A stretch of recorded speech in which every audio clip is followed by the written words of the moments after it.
Buenos días, hermanos. Yo no hablo tan fuerte como el chiquillo que acaba de pasar porque él apenas le está cambiando la voz, pero vamos a tratar de entonarlo, de que la voz salga un poco ad hoc. Bien, hermanos, es una bendición nuevamente estar aquí al frente para impartir la predicación del día de hoy. Yo le he puesto por tema ajustarse a la ley. Y pues prácticamente nos ha hablado hoy el hermano Samuel en su clase, precisamente ha tocado ley tras ley, norma tras norma. Entonces, pues parece que hoy nos pusimos un tanto de acuerdo para poder, para dar una clase y la predicación que vaya encaminada precisamente hacia lo que es las leyes. Les voy a pedir, hermanos, voy a estar haciendo muchas preguntas, pero también voy a dar unas definiciones, les voy a leer unas definiciones para que estemos compenetrados de lo que se va a tratar. Inicialmente, quisiera que escucháramos alguna definición de lo que es ley. Eh, en lo que investigué, conseguí una definición que dice lo siguiente. Dice, ley. Proviene del latín lex o legis. Dice que es una norma jurídica dictada por el legislador, es decir, un precepto establecido por la autoridad competente en que se manda, determina o prohíbe algo en consecuencia con la justicia, cuyo incumplimiento conlleva a una sanción, usualmente una pena. Según un pensador, dice que la ley es una norma dictada por una autoridad pública que a todos ordena, prohíbe o permite y a la cual todos deben obediencia. Por otro lado, otra definición dice que la ley es como una declaración de la voluntad soberana que manifestada en la forma prescrita, en este caso por una constitución, manda, prohíbe o permite. Eso es un ejemplo de una definición de lo que es una ley. También me gustaría recitar lo que el significado de este concepto denominado subordinación. Subordinación dice que es la dependencia de una persona a una cosa una cosa respecto de otra o de otras, por lo que está regida a las que está sometida. También el concepto de obediencia. Obediencia nos dice que proviene del latín obedentía. Dice que indica el proceso que conduce el proceso que conduce de la escucha atenta a la acción, que puede ser duramente pasiva o exterior, o por el contrario puede provocar una profunda actitud intensa en la respuesta.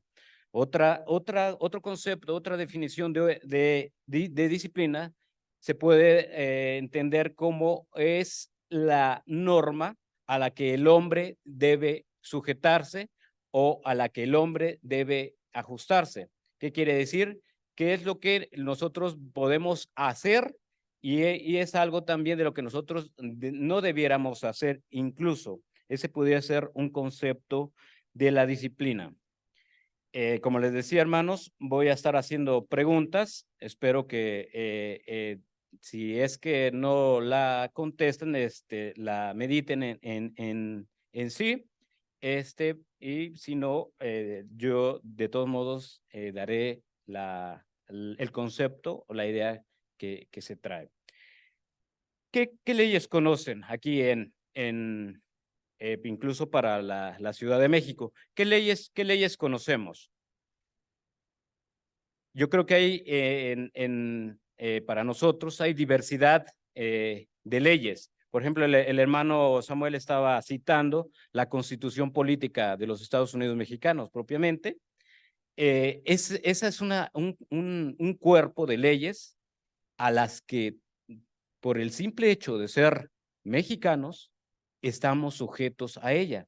Es una ley, es un cuerpo de leyes que precisamente nos prohíben y nos otorgan derechos. Entonces, nosotros estamos sujetos propiamente a ese cuerpo de leyes o a esa constitución. La clase no es de política, pero viene al caso. Ahora, otra pregunta, hermanos. ¿A partir de cuándo nosotros nos sujetamos a esa ley? ¿Alguien que me diga? Ok. ¿Sí, hermano? No. ¿A partir de cuándo nosotros nos sujetamos a la constitución política? Gracias, hermanos, desde el día que nacemos, efectivamente. Desde el día que nacemos, nosotros tenemos, nos ajustamos a lo que protege la propia Constitución. Propiamente, nos otorga el derecho a la vida, ¿no? A proteger la vida. ¿Sí, hermano Adrián?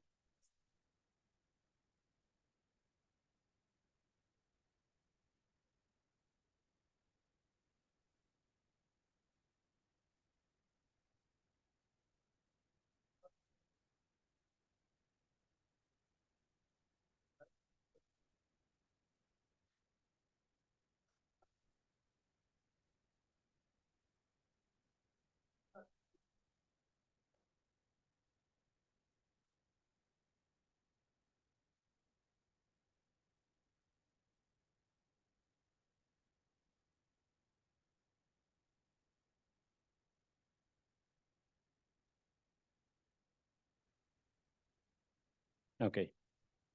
Sí, hermano. Gracias. Hermana.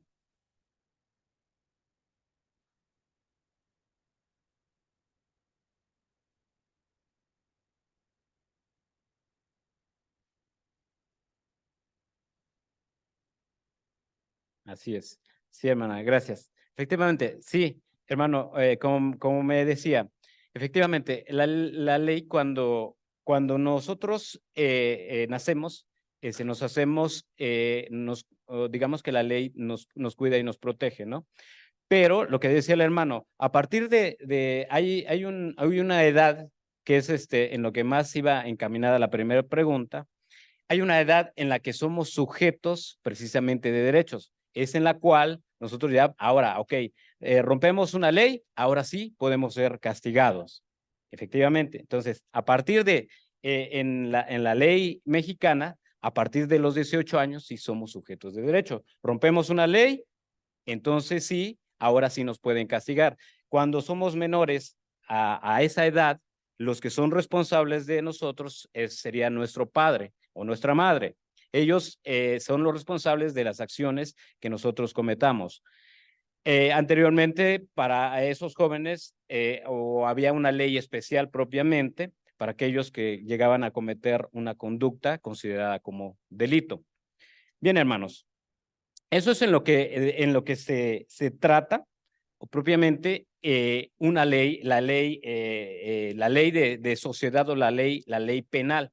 Pero acá, en el caso particular, nosotros estamos sujetos también a una ley. Aparte de estar sujetos a las leyes que establecen la Constitución, estamos sujetos a otro tipo de leyes. Por ejemplo, el hermano, bueno, no un ejemplo, no. Estamos sujetos a la ley de tránsito. ¿Qué sucede si nos pasamos un alto, si nos pasamos el semáforo? Nos hacemos acreedores propiamente a una sanción, nos hacemos acreedores a una multa, nos hacemos acreedores a que se lleve nuestro vehículo y etcétera, etcétera. Entonces, eso es lo que sucede. Si nosotros rompemos una ley, rompemos una regla, un ordenamiento, lo que correspondería es una sanción. Entonces, hermanos, aquí dentro de la iglesia, a partir de qué momento nosotros somos sujetos a la ley, o inicialmente o principalmente, ¿cuál es nuestra ley para nosotros como iglesia? La palabra de Dios, bien hermano. Exactamente. Nosotros como cristianos somos sujetos a la ley propiamente y nuestra ley es la palabra de Dios propiamente. ¿En qué momento nosotros nos sujetamos? Nos sujetamos a la ley de Dios. ¿En qué momento nosotros decidimos nosotros decidimos aceptar esa ley? Bien, hermano, en el bautismo, efectivamente, hermanos. Cuando nosotros venimos a los pies de Cristo, cuando nosotros aceptamos a Cristo, lo reconocemos como que Él es el Hijo de Dios, venimos y nos bautizamos, a partir de ese momento nos sujetamos a la ley que Él establece. Y para eso tiene razón lo que dice el hermano Adrián. Cuando nosotros empezamos a tener raciocinio en el saber y pensar que lo que hacemos es incorrecto, que lo que hacemos no está bien, a partir de ese momento nosotros empezamos a diferenciar, empezamos a tomar las decisiones, esas decisiones que posteriormente se vendrán a ajustar para con la ley de Dios. A partir de ese momento, así como usted lo dice, hermano. Ahora, nosotros venimos al bautismo, nosotros venimos a las aguas del bautismo, nos sujetamos a la ley y ahora, ¿cómo se nos sanciona a nosotros por violentar una ley? ¿Cómo a nosotros se nos sanciona? Principalmente está la conciencia.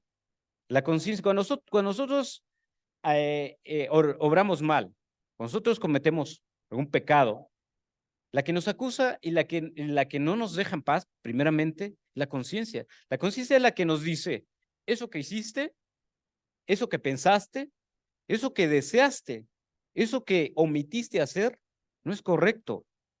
Entonces, inicialmente la conciencia viene y nos acusa. La conciencia viene y nos dice, propiamente nos dice, esto no está bien, esto no está bien, esto no lo hiciste, esto no tenías que haberlo dicho, que haberlo hecho. Pero, ¿en dónde están propiamente marcadas las leyes? La ley a la que nosotros nos debemos sujetar. Algunos diríamos, en los 10 mandamientos. Si se supone que nosotros nos regimos por el Nuevo Testamento, los 10 mandamientos pertenecen al Antiguo Testamento. Pero eso no quiere decir que nosotros no debamos no nos debemos regir, perdón, por esos 10 mandamientos. Y se dice que son 10 mandamientos, sin embargo, no, en la práctica estudiándolos detenidamente, no son nada más 10. Son muchísimas prohibiciones, muchas reglas que debemos acatar y muchas reglas que debemos no hacer, o muchas cosas, más bien, muchas prohibiciones que debemos no hacer. ¿En dónde se encuentran plasmados esas prohibiciones o esas acciones que debemos o no debemos hacer? Propiamente están estipulados o escritas en lo que nos dice lo que nos dice Éxodo 22. Éxodo 22. Éxodo 22, capítulo 34. En esos versos están plasmados propiamente los 10 mandamientos. ¿No es cierto? Perdón, la cita no estaba correcta, no es Éxodo 22.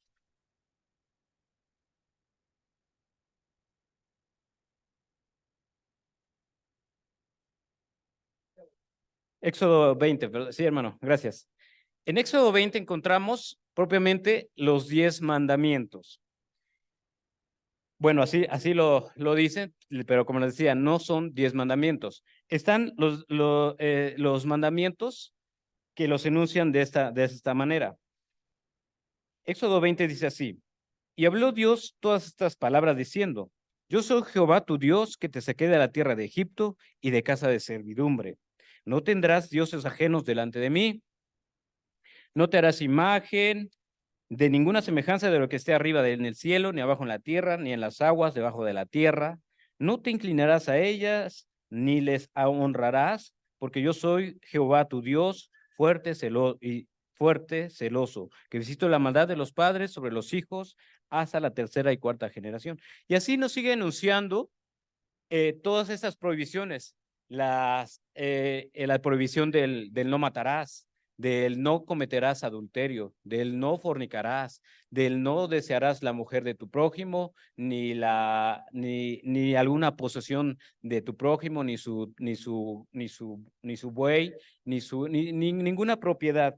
Y así nos viene enunciando esta serie de prohibiciones que nosotros no debemos hacer. La pregunta viene nuevamente, ¿nosotros debemos ajustarnos a estas prohibiciones o a estas acciones que sí debemos hacer? Se supone que nos regimos por el Nuevo Testamento.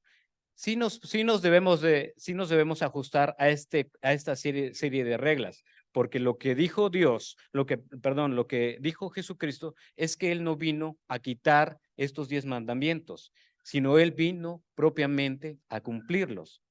Si él hubiera venido a quitar alguno de estos mandamientos, pudiéramos cometer adulterio y no pasa nada. Podemos robar y no pasa nada. Pero esto va más en acuerdo al cómo se juzgan, en qué momento se juzgará. Para esto viene otra pregunta. ¿Cómo se juzgaba anteriormente en la antigüedad? ¿Cómo era que se juzgaba? ¿Qué es lo que se realizaba para cubrir propiamente los pecados? En la antigüedad, lo que se hacía era que se ofrecía un animal en sacrificio y ese animal cubría el pecado. Anteriormente se hacía de esa manera, se ofrecían animales, se ofrecían vacas, se ofrecían corderos, se ofrecían cabritos, se ofrecían palomas, se ofrecía semilla para cubrir el pecado incluso. Pero hoy en día, ¿cómo se juzga ello? Hoy en día, si pecamos, ¿qué es lo que sucede? Bueno, no estamos todavía en el tiempo en que el pago por nuestras acciones, no estamos todavía en el tiempo en el que el pago por nuestras omisiones, por nuestros malos deseos, por todos los pecados que hayamos hecho, no estamos en ese día como para que no seamos juzgados, porque en las leyes de hoy, te pasas el alto, como les decía, o incumples alguna otra ley y la sanción está ya puesta. La sanción ya está puesta y simplemente se te castiga, simplemente se te mete en prisión porque ya ha sido juzgado. No estamos en ese tiempo.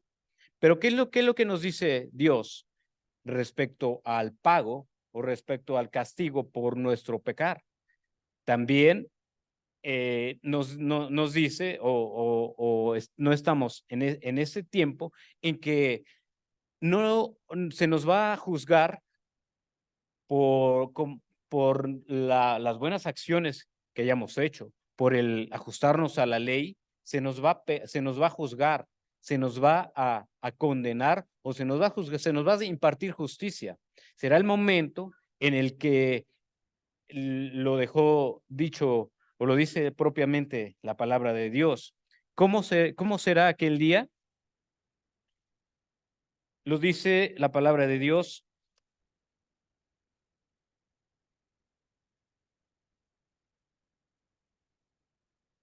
Lo dice la palabra de Dios que en el juicio de las naciones nos dice, que es en el libro de Apocalipsis, nos dice que cuando el Hijo del Hombre venga en su gloria y todos los santos ángeles con él, entonces se sentará en su trono de gloria y serán reunidas delante de él todas las naciones. Y como lo dicen estos versos, ese momento será en el día del juicio, el día del juicio en el que se nos castigará o se nos reconocerá propiamente por los hechos que hayamos hecho. Es el momento en el que el Hijo del Hombre dirá, como un pastor separa a las ovejas de los cabritos. A las ovejas les dirá, pásenle a mi diestra, pásenle al reino que desde el principio fue creado para, ustedes, para aquellos que obedezcan y sean fieles a la ley, y no como a los cabritos. A los cabritos les dirá, pasen de este lado, pasen al lugar de tormento, pasen al infierno, que inicialmente fue creado para el diablo y para los demonios, y sobre todo también para aquellos que no se ajusten a la ley. Ese será el momento en el cual nosotros seremos juzgados. Jesucristo resume esos, como lo dice la palabra de Dios o la Biblia, o los que redactaron más bien la Biblia, los enuncian en 10 mandamientos, pero como les decía, no son propiamente 10 mandamientos. Jesucristo los resume en dos grandes mandamientos. El primero, que lo dice así, Jesús en Mateo 22:34 lo resume de esta manera. Jesús les dijo, amarás al Señor tu Dios con todo tu corazón, con toda tu alma y con todo tu espíritu. Este es el primero y más grande mandamiento. El segundo les dice que es semejante a él. Dice que amarás a tu prójimo como a ti mismo. De estos dos mandamientos dependen la ley y los profetas. Jesucristo lo hace más sencillo. Jesucristo lo dice, en dos grandes mandamientos te lo resumo. Si es que a veces la mente no nos da para entender todo este tipo de prohibiciones, lo hace más sencillo y les dice esto: amarás a tu Dios con todo tu corazón, con toda tu mente, con todo tu alma. Y el segundo dice, amarás a tu prójimo como a ti mismo. Pero ¿cómo amamos a nuestro prójimo? ¿O cómo nos amamos nosotros mismos? Si nosotros cometemos el pecado de fornicar o de adulterar, ¿eso será amarnos a nosotros mismos? En definitiva que no. Si nosotros matamos, propiamente, no estaríamos cumpliendo ese mandamiento, no estaríamos amando a nuestro prójimo. Si nosotros robamos o le robamos, no estamos matando no le estamos robando, no estamos amando más bien a nuestro prójimo. No estaríamos cumpliendo propiamente con esta ley. Si nosotros le robamos a nuestro hermano, si nosotros damos un mal testimonio acerca de él, hablamos mal de él para con los demás, no estamos amando a nuestro hermano. Nosotros propiamente, si nosotros no hablamos con nuestros hechos, no hablamos bien de nosotros, no nos estamos amando, hermanos. Si nosotros no respetamos nuestro cuerpo y hacemos con él, si no lo alimentamos incluso propiamente, si no le damos el alimento físico que requiere, no nos estamos amando, y por consecuencia no podríamos nosotros amar a nuestro prójimo. No podremos hacer lo que no somos capaces de hacer con nosotros, seríamos incapaces de hacerlo para con nuestro prójimo. Entonces, propiamente, no estaríamos cumpliendo con estos grandes mandamientos. Por ello, hoy, como nos decía el hermano, lo que vemos para con el mundo, para lo que vemos allá afuera, por eso nosotros vemos que hombres matan, hombres violan, hombres secuestran, hombres roban. Es por esto, porque no tienen claramente, no se ajustan a este tipo de ordenamientos, cosa que para con nosotros, que como somos cristianos, nosotros conocemos lo que dice la palabra de Dios, Y es por ello que en la iglesia no debieran verse ese tipo de acciones dentro de la misma.